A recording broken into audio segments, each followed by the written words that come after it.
Jambo la 7 na la mwisho, nizidi kuwakumbusha kuwa miezi michache inayokuja, lakini hili mmelisemea vizuri sana, kwamba mnakwenda kusimamia uchaguzi na mtahakikisha kunakuwa na usalama kabla uchaguzi, wakati wa uchaguzi na baada ya uchaguzi.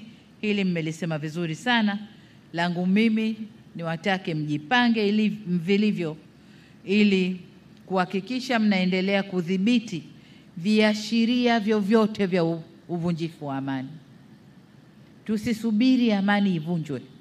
Viashiria vyovyote vya uvunjifu wa amani tuweze kuvidhibiti mapema.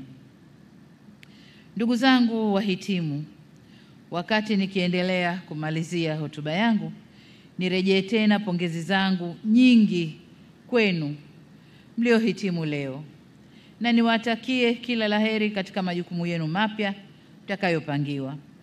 Kama mlivyoapa, nisisitize msiogope wala kumwonea mtu au mtu yoyote katika utekelezaji wa majukumu yenu, bali mkawe mabalozi wa mabadiliko chanya na maboresho ndani na nje ya jeshi letu la polisi.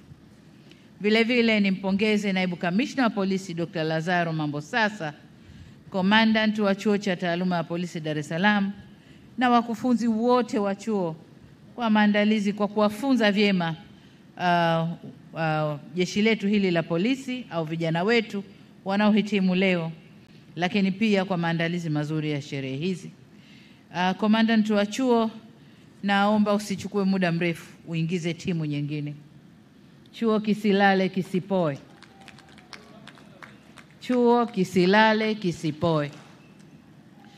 Wametoka hawa,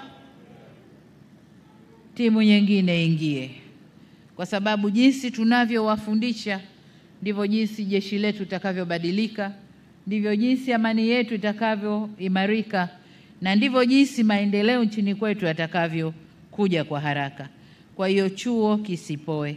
Kama ni swala la fedha, IGP unajua wapi unaweza ukatoa fedha. Kwa hiyo chuo kisipoe. Lakini kupongeze kwa kazi kubwa ambayo mnaifanya. Lakini pia tulizungumza kule ndani kuhusu uhamishwaji wa chuo na ujenzi wa chuo kipya. Serikali iko pamoja nawe, tutalisimamia pamoja na IGP kuhakikisha chuo kipya kinajengwa kwa kasi, kwa haraka, ili tupishe eneo hili kwa kazi nyingine. Kwa hiyo tunalichukua, tutalifanyia kazi. Na baada ya kusema hayo, sasa ninayo heshima ya kutamka kuwa mafunzo ya kozi ya uafisa na wakaguzi wasaidizi namba 1 ya mwaka 2024-2025 sasa mafunzo yamefungwa rasmi.